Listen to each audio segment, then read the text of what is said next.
Hey there! Want to learn how to ignore calls on your iPhone without actually blocking anyone? And today I'm going to show you exactly how to do it. Let's dive right in and get started. Set Do Not Disturb DND for a specific number. First, open the Settings app.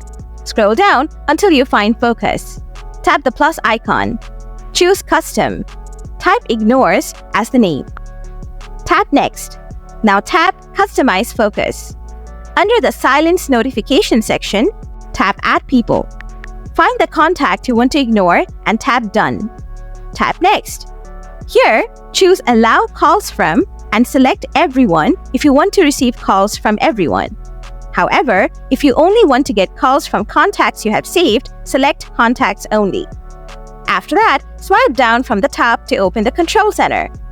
Find Focus, and now find Ignore and enable this option to activate the setting. You can always return here to turn it off if needed.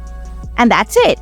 You now know how to ignore calls on your iPhone without blocking anyone. If you have any more questions or need further help, just drop a comment below. Thanks for watching and see you next time.